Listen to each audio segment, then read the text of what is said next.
What's up, Chuckers? Producer Mike here. This is your Served 5-Setter, a weekly roundup of all things racket sports, 5 stories in 10 minutes or less. Today is October 24th, and here are your stories. Some Davis Cup drama, Novak's decision, a soccer star's big investment in tennis, and an insane win streak continues. But first, some big news from the ATP Tour.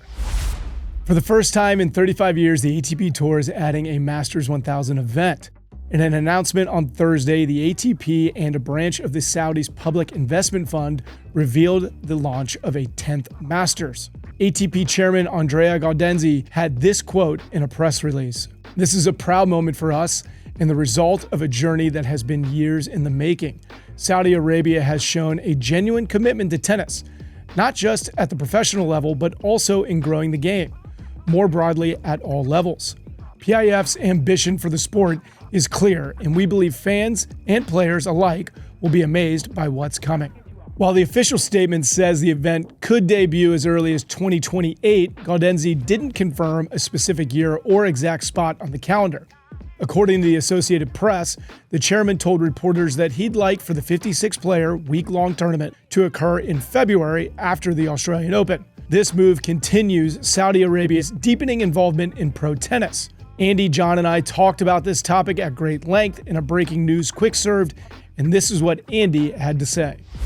If it's non-mandatory, that means that you do not have to play it contractually to be a part of the ATP Tour. Okay? That means appearance fees. These appearance fees are going to be massive, and the players have a lot of leverage right now because there's no chance that Saudi is going to want to have this Masters 1000 and then not have Sinner and Alcaraz show up and then not have, whoever else show up, right? They're going to want that trip from Australia. I was texting with an agent friend of ours who has been on the show before. He says absolutely open season on appearance fees for this tournament. Non-mandatory to me. They're celebrating that as like, oh, listen, we're coachable. This is cool. We're going to just create a new set of rules. To see the full conversation, click the link in the show description or head to the Served 5-Setter newsletter where we will have it all there. On to set number 2 and the drama surrounding next month's Davis Cup finals. The team rosters for the final 8 countries are out, but one big name from the host country is missing. You guessed it, Jannik Sinner. The 4-time major champ won't suit up for Italy as they chase a 3rd straight Davis Cup title, explaining, quote, "It wasn't an easy decision, but after Turin, the goal is to start off on the right foot in Australia. It doesn't seem like it, but a week of preparation in that period can make a difference." As you can imagine, the reaction back home is divided. The front page headline in Tuesday's Gazzetta dello Sport translated to "Sinner, think it over again." 2-time French Open winner Nicola Pietrangeli called the decision, quote, "a big slap in the face of Italian sports world." Not to be left out of the drama, Spain's Davis Cup roster has stirred up its own controversy.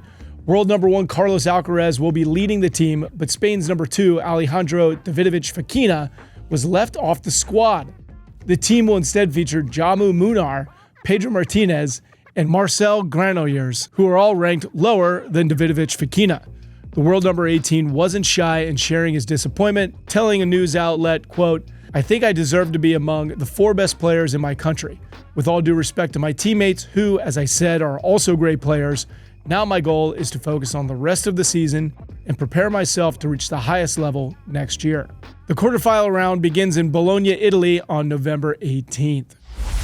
And on to set number 3 with major news out of France. Novak Djokovic is pulling out of the Rolex Paris Masters. The multi-time winner of the Masters 1000 event announced his withdrawal on social media, saying, quote, "Dear Paris, unfortunately I'll not compete in this year's Rolex Paris Masters. I have amazing memories and great success over the years, especially being able to conquer the title 7 times. Hope to see you next year. Merci." Djokovic's decision comes after an incredible season for the 38-year-old. Semifinals at all 4 majors, his 100th career title in Geneva, and a deep run in Shanghai. So what's next for Novak? He's already qualified for the ATP finals for a record 18th time, but as he told reporters recently, after Shanghai, the only tournament I know I'm going to play is the one in Athens. And then let's see if I play Turin or not. I'm not sure yet. I'm sure I can speak for everyone when I say we hope to see him on court in Turin.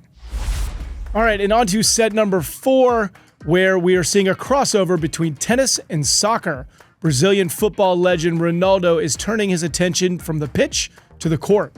The two-time FIFA World Cup champion says the intense pressure of soccer has led him to sell his ownership stakes in 2 international clubs and focus on growing tennis in Brazil.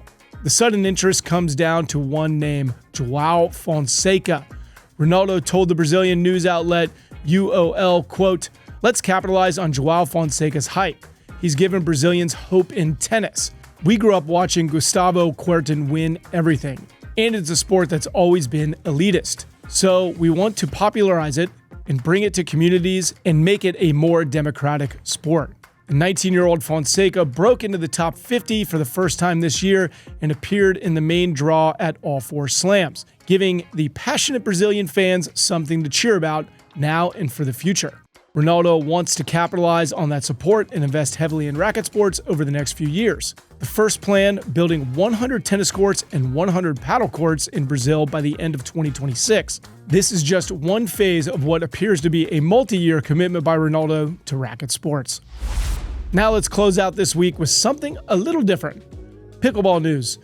But before you roll your eyes, check this out.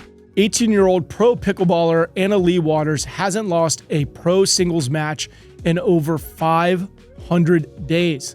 At the time of this recording, she's riding a 79-match win streak. She's currently world number 1 in singles, doubles, and mix, with over 150 pro titles across all 3.